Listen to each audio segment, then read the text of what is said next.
My golden siblings got $370,000 from our parents while I got zero, and they still mock me.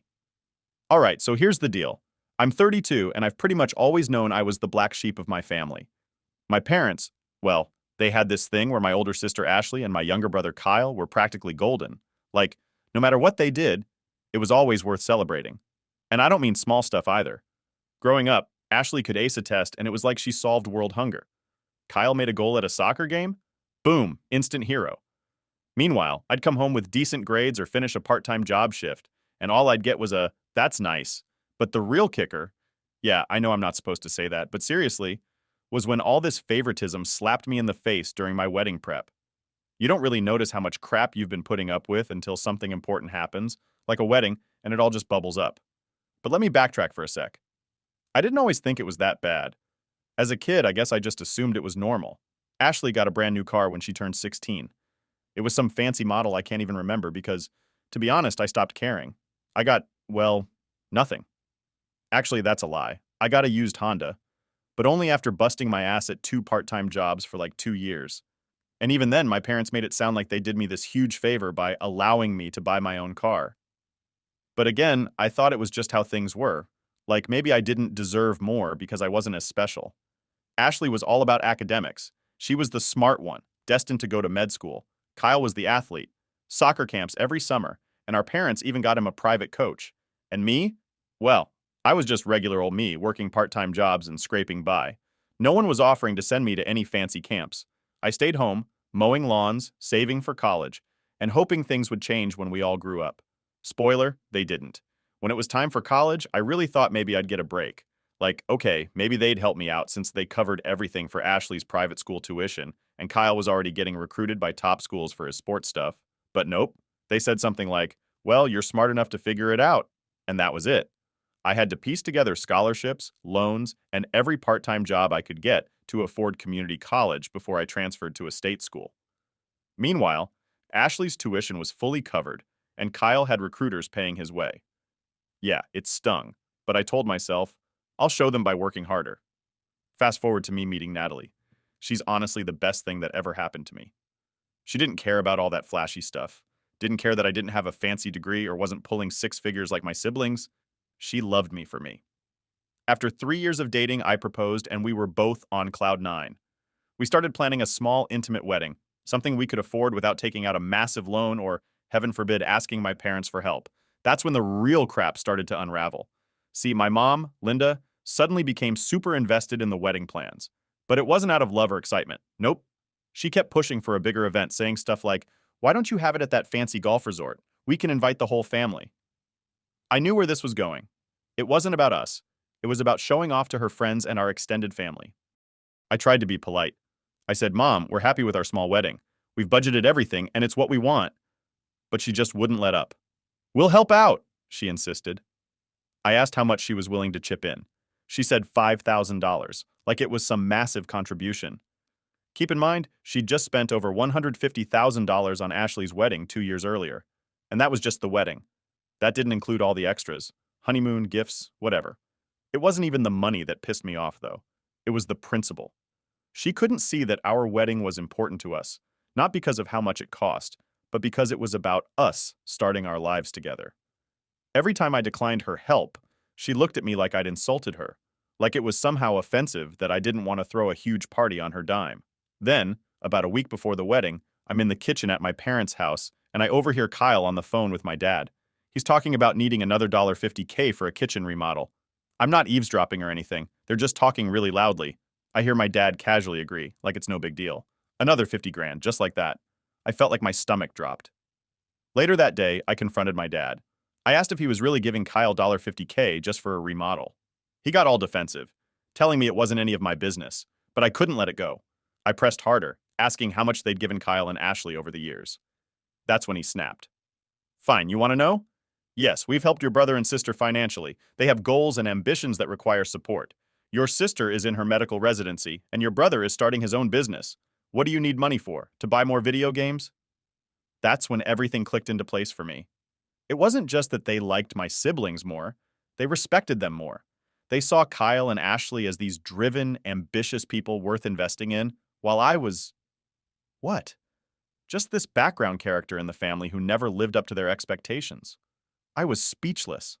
All those years of feeling like I wasn't good enough, like I wasn't important enough for their attention or support, made horrible sense now. My parents didn't think I was worth investing in. In their eyes, I was the failure, the one who didn't have anything worth helping.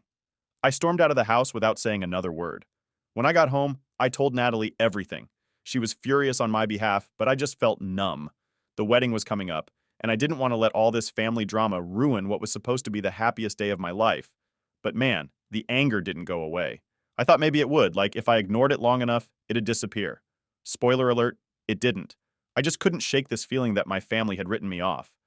They had their perfect daughter, their golden son, and then there was me, dependable Tom, who would always be fine without their help. Little did I know the worst was yet to come at the actual wedding, but that's a whole other mess. All right, so let's get into the actual wedding day. I was excited, obviously. Like, this is the day I've been waiting for. I'm marrying the love of my life, Natalie, and I wanted everything to go perfectly, or as close to perfect as possible. But let me tell you, when you've got a family like mine, perfect is not in the cards. First off, I'll say the ceremony itself was beautiful. Natalie looked incredible in her dress, and I couldn't believe she was marrying me. We had it at this small park that had a really nice view. Nothing fancy, but it fit our style. Small, intimate, only our closest friends and family. Honestly, if the day had just ended after we said our vows, it would have been the best day of my life. But then, people started talking. So after the ceremony, we get to the reception. We didn't go crazy with the decorations, just a few simple touches like fairy lights and some flowers. We wanted it to feel cozy, not like some grand ballroom event. But right from the moment we sat down, I could feel the tension in the air. My mom, Linda, is already giving me that look, like she's disappointed in how everything turned out. And I'm like, really? On my wedding day, this is the vibe you're going with? We sit down for dinner, and immediately the passive-aggressive comments start. My sister Ashley leans over to my mom and says, "The food's nice, but isn't it a bit casual?" I overhear her, and my blood is already starting to boil. Casual? We've got a nice catered meal here, not appetizers and crackers. But of course, nothing's good enough for her because, it's not a five-star restaurant like her wedding had. She couldn't care less about what the day was supposed to be about. She's just focused on whether it's fancy enough for her tastes. Then there's Kyle, my golden boy brother, who's practically laughing at the whole setup. At one point, he's like, "Yeah, I'm taking everyone out to this fancy steakhouse later because I doubt anyone's getting full on this stuff." And I just froze. I was trying so hard to keep it together because, trust me, I didn't want to snap on my own wedding day. But inside, I was losing it. My own brother basically announces that our wedding isn't good enough for him and his bougie taste. He's treating it like some kind of joke, and it's humiliating. Natalie could sense I was getting pissed off, so she squeezed my hand and gave me this look that said, "It's okay, just let it go." I tried. I really tried. But every time I looked over at my family, they were either whispering to each other or checking their phones like they had better places to be. And I'm sitting there thinking, this is supposed to be one of the most important days of my life, and my own family can't even pretend to care. But the final straw, the moment where I was this close to losing it, was during the speeches. You know how at weddings, people get up, say nice things about the couple, maybe share some memories? Well, my dad stands up, glass in hand, and I'm thinking, all right, maybe he'll surprise me with something heartfelt. I should have known better. He starts talking about Ashley and Kyle, going on and on about their accomplishments. Ashley's medical career, Kyle's entrepreneurial spirit, all that crap. I'm just sitting there waiting for my turn, hoping for something. When he finally gets to me, all he says is, "And Tom, well, he's always been dependable." That's it. Dependable. Like I'm some piece of old furniture or a tool he keeps in the shed. Not hardworking, not smart, just dependable. It was like the ultimate slap in the face. I felt my face go red, and I could see some of our friends shifting awkwardly in their seats, like they could sense how messed up the whole thing was. Natalie squeezed my hand again, probably because she knew I was 2 seconds away from flipping a table. But I didn't say anything. Not right then. I forced a smile, pretended like everything was fine, and let the night go on. But inside, I was seething. Here we are, celebrating my wedding, one of the biggest days of my life, and my dad can't even say one nice thing about me without bringing up my siblings first. It was always the same damn story. Ashley and Kyle are the stars, and I'm just the guy who shows up and doesn't mess things up too much. The rest of the night was a blur. I went through the motions, smiled for pictures, danced with Natalie, but I was barely present. Every time I saw my family, I could feel that anger bubbling up again. At one point, I caught Ashley rolling her eyes during one of the toasts like she was so bored by the whole thing. I couldn't take it anymore, so I went outside for some air, just trying to get my head straight. That's when Natalie came out to find me. She hugged me, asked if I was okay, and I just broke down. I told her everything. How I felt like my own family didn't give a damn about me or this wedding. How they'd spent the whole night criticizing, making snide comments, acting like our day wasn't good enough for them. Natalie hugged me tight and told me what I needed to hear, that it didn't matter what they thought. What mattered was that we were happy. She was right, of course, but that didn't make it hurt any less. I wanted so badly for my family to be proud of me, to just be happy for me for once in my life. But it was clear that wasn't going to happen. They didn't see this wedding as a celebration of our love. To them, it was just another chance to compare me to Ashley and Kyle, to remind me that I was never going to be as good as them in their eyes. The night finally wrapped up, and as we said goodbye to our guests, I could tell my parents were just waiting for it to be over. My mom gave me this half-hearted hug, said, "It was nice, honey," and then immediately started talking to Ashley about some vacation she was planning. Kyle didn't even bother to say goodbye. He just left without a word. Natalie and I drove home in silence. I could tell she was upset for me, but there wasn't much to say. We both knew what had happened. My family had made it painfully clear where I stood, and it wasn't on the same level as Ashley and Kyle. Not even close. When we got home, I just sat there, staring at the wall, feeling like I'd just been punched in the gut. This was supposed to be the happiest day of my life, but thanks to my family, it was tainted by all this bitterness and resentment. I knew things weren't going to magically get better, but at that moment, I promised myself one thing. I wasn't going to let them ruin any more of my life. This was my wedding, my future with Natalie. And if they couldn't be happy for me, then screw it. I'd be happy without them. But man, I had no idea how much worse things would get at the family dinner a week later. That's when everything really hit the fan. Update 1. Alright, so let's talk about the family dinner that happened a week after the wedding. I wasn't planning on bringing anything up, not after how the wedding went down. I figured it was pointless, you know? What's the point of starting something when they clearly don't care? But of course, things don't always go how you expect, and this dinner turned into an absolute disaster. So it's the usual setup. My parents' house, a big dinner with the whole family. They like to do these family dinners once a month, and it's always the same. Ashley and Kyle show up, brag about their lives, and I just sit there like I'm watching a performance. I had told Natalie I was going to try and keep quiet, not stir the pot. Honestly, I was still kind of raw from the wedding. I hadn't fully processed how messed up everything felt. We all sit down at the table, and right away, it starts. Ashley, of course, is talking about some luxury vacation she and her husband are planning. They're going to Italy or Greece or whatever, and she's casually mentioning how our parents gifted them frequent flyer miles for first-class tickets. I'm trying to tune it out, but it's hard when they're sitting right across from me, laughing like everything's great. Then Kyle jumps in, talking about his new boat. Yes, boat. The one he just bought because, apparently, Dad helped him invest in something or other that made him enough money to buy it. He's going on about how he's taking everyone out on the lake next weekend, already planning a big family BBQ or something. And I'm just sitting there, shoving food around my plate, feeling like an absolute outsider. Here's the thing. It's not even about the money at this point. I don't need a damn boat or first-class tickets. What really pissed me off was how they acted like this was all normal. Like it was totally fine for our parents to keep throwing money at them while I'm sitting there, barely making rent some months. They didn't even notice the contrast. They're just living in their little bubble, completely oblivious to how unfair it all is. And then my mom turns to me, with that sweet but judgmental tone she always uses, and asks, "So honey, how was the honeymoon? Did you and Natalie have a nice time at that little bed and breakfast?" That was the moment I lost it. I wasn't planning on saying anything, but it just came out. I said something like, "You know what, Mom? Yeah, we had an amazing time. Because unlike some people, we don't need 5-star resorts and first-class flights to enjoy ourselves. We appreciate what we have because we worked for it." The table went dead silent. You could have heard a pin drop. Everyone's staring at me and I can feel the tension rising, but I'm too far gone to care at this point. All those years of being pushed aside, of watching my siblings get everything handed to them, just boiled over. I kept going. Do you guys even realize how much Mom and Dad have given you? All I've heard tonight is bragging about vacations and boats. Do you even understand how unfair that is?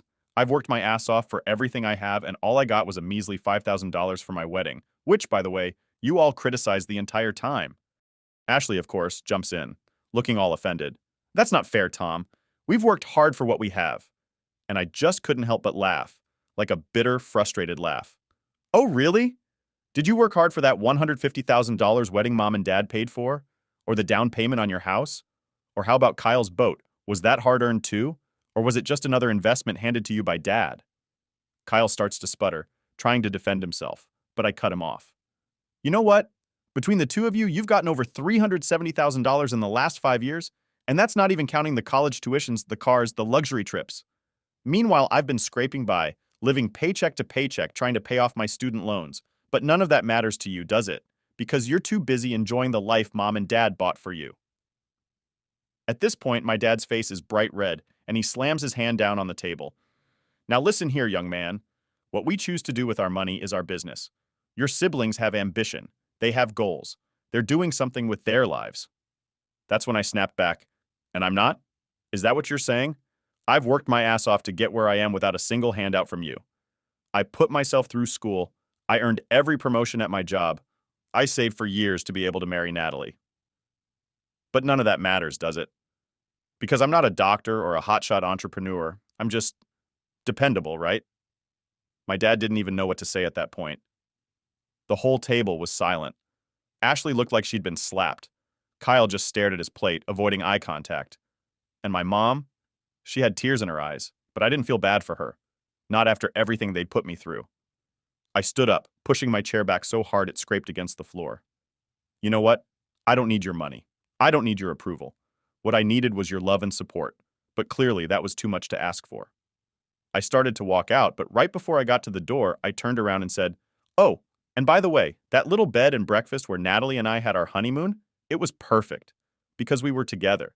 Maybe if you all spent less time counting your money and more time appreciating what really matters, you'd understand that." And then I left. As soon as I got in the car, my hands were shaking. I was so angry, but at the same time, I felt this weird sense of relief. Like for the first time, I'd finally stood up for myself.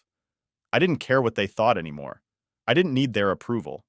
I was done being the dependable one who just silently put up with their crap. When I got home, Natalie was waiting for me. She didn't even have to ask what happened. One look at me, and she knew. I sat down on the couch, and she hugged me while I vented about the whole dinner, how it felt like they'd never really cared about me. And for the first time in a long time, I realized something. I didn't need them. I had Natalie. I had our life together. And that was enough. I wasn't going to let them control my happiness anymore. Update 2. All right, so after that dinner, I didn't talk to my family for a while. Honestly, I needed a break from all the drama. I felt like I had finally stood up for myself, and I didn't want to deal with their nonsense anymore.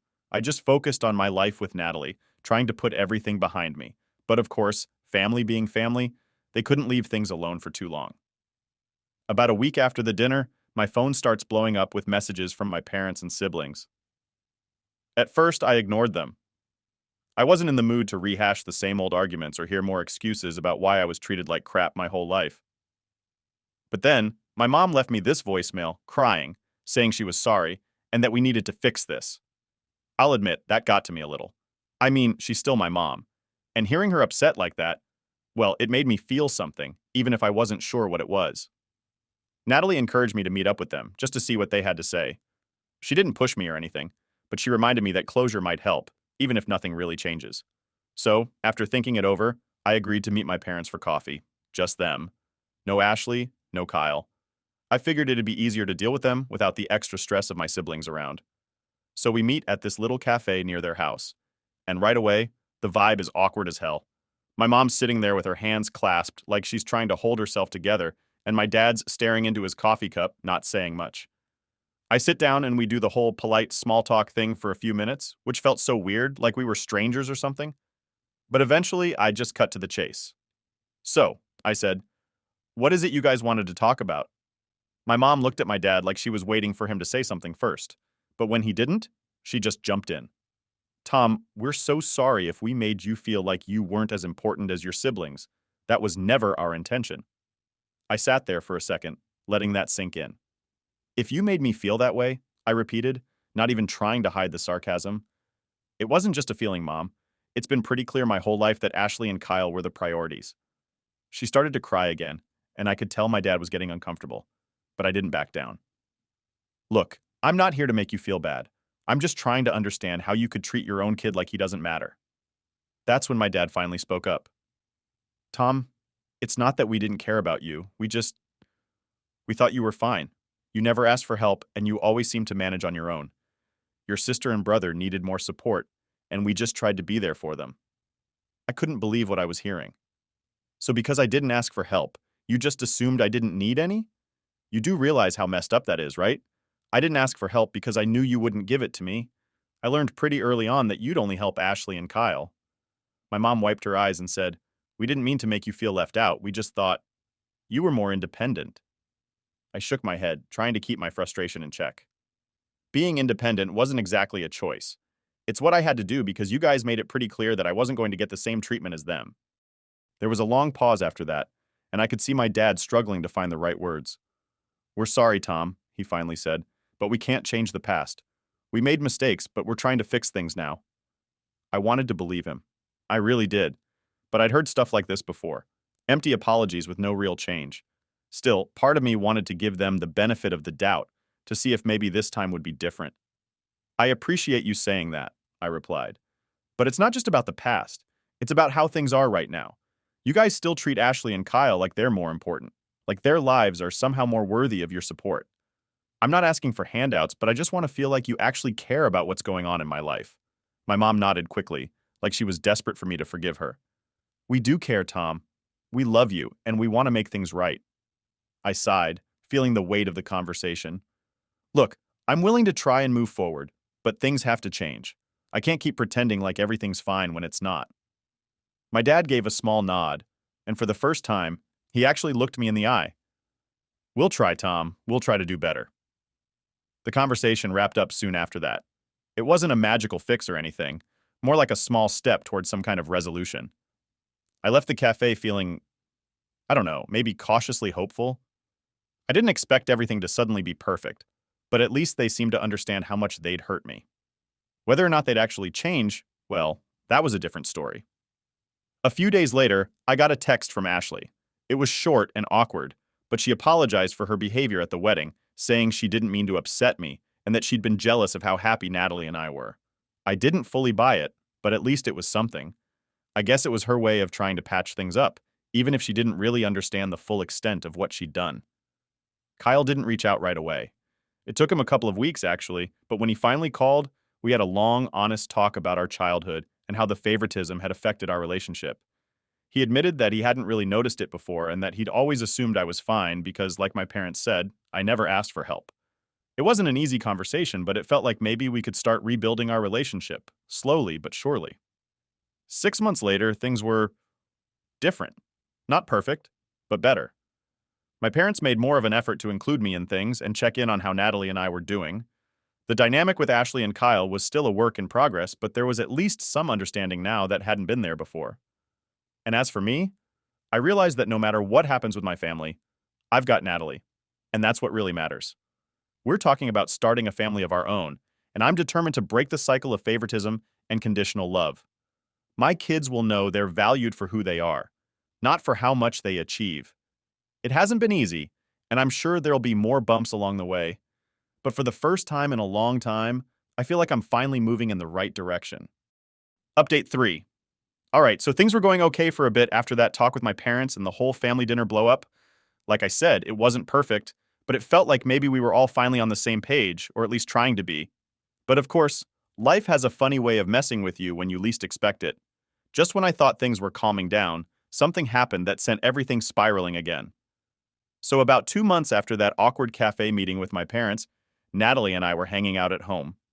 We just started talking seriously about trying for kids, and honestly, it was exciting. After all the family drama, it felt good to focus on our future, on building our own family that wasn't wrapped up in all that dysfunction. But one afternoon, I get this random message from Ashley. At first, I thought it was another apology or something, but no, it was worse. She basically asked if I could loan her $10,000 for some kind of emergency.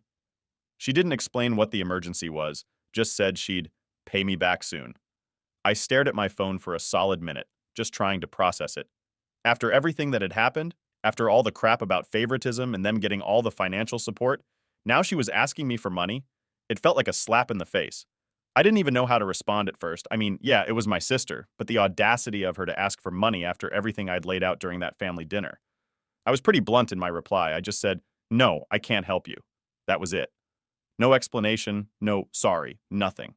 I didn't owe her that after the way she'd acted for years. Well, of course, that set off a whole chain of events.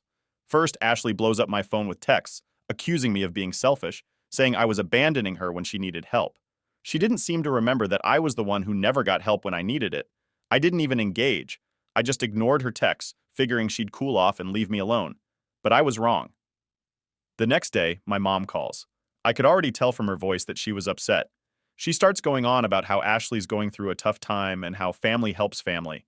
She actually had the nerve to say, if the roles were reversed, Ashley would help you. I couldn't help but laugh a little at that. If the roles were reversed. Ashley had been on the receiving end of help from our parents her whole life. She'd never had to be in a position where she had to ask me for help because she always got everything handed to her. I cut my mom off and said, "Mom, I've had to help myself for 32 years. No one's ever offered to bail me out, so why am I suddenly responsible for bailing out Ashley? She can figure it out just like I had to." My mom didn't have much to say after that, but she tried to guilt trip me, saying things like, "We're a family, Tom. You need to be there for each other." I couldn't take it anymore. "Mom," I said, "Ashley and Kyle have been there for each other their whole lives with your help. Now you expect me to just step in and fix things? No, I'm done with that." We ended the call on a pretty sour note. I could feel the tension building again, like all the progress we'd made was starting to unravel. I thought maybe things would calm down after that, but nope, things got even worse. A few days later, I get this long email from my dad. It wasn't his usual style, which was surprising. He's normally the type to keep things short and to the point, but this was a full-on essay. He went on and on about how I needed to forgive and forget, and how Ashley was in a bad spot financially because her husband had lost his job. He basically guilted me the whole time, trying to make me feel like the bad guy for not stepping in to save my sister. The thing is, it wasn't even about the money. If Ashley had come to me years ago, before all the favoritism crap became so obvious, I probably would have helped her out. But now? Now it was about the principle. They didn't get to treat me like I didn't matter my whole life and then come crawling to me when things got tough for them. That's not how this worked. I didn't even bother replying to my dad's email. I wasn't going to get sucked into another guilt trip session, especially not after I'd finally started setting boundaries. I told Natalie what was going on, and she was totally supportive, like always. She reminded me that I had every right to say no, that I wasn't being selfish. I was just protecting myself from getting pulled back into their toxic dynamic. But here's the thing. Saying no didn't make me feel as good as I thought it would. Sure, I was standing up for myself, but at the same time, I couldn't shake this weird feeling of guilt. It wasn't that I regretted my decision, but more that I was realizing how deep the issues with my family went. I thought we were making progress, but this whole situation with Ashley and the money just proved that they still didn't get it. They still saw me as the dependable one, the one who was supposed to fix things without ever needing anything in return. In the weeks that followed, I distanced myself even more. I stopped replying to texts, stopped answering calls. I needed space. Natalie and I were focusing on our plans for the future, trying for kids, working on our careers, just living our lives without all the family baggage weighing us down. But every now and then, that nagging feeling would creep back in. Maybe it was because, deep down, I still wanted their approval. Maybe I still wanted them to see me, to understand that I wasn't just the black sheep of the family. I was someone who had worked hard, who had built a life on my own without their help. It's been about 6 months since all that went down with Ashley, and honestly, things are still kind of tense. My parents have backed off a bit, but I can tell there's still some resentment there. They don't come out and say it, but I know they're disappointed that I didn't step up for my sister. And Ashley? We haven't talked since she asked for the money. Kyle's kept his distance too, probably because he knows I won't put up with his crap either. In a way, it's been freeing. I'm no longer tied to their expectations, no longer trying to fit into their version of what family should be. I've learned that sometimes the best thing you can do is set boundaries, even if it means pissing people off. At the end of the day, I've got Natalie, and that's what matters. We're building a life together, and it's a life that's free from all the drama and guilt trips. And as far as my family goes, well, I've realized that I don't need them to approve of me or my choices. I'm enough as I am, and that's all that really matters.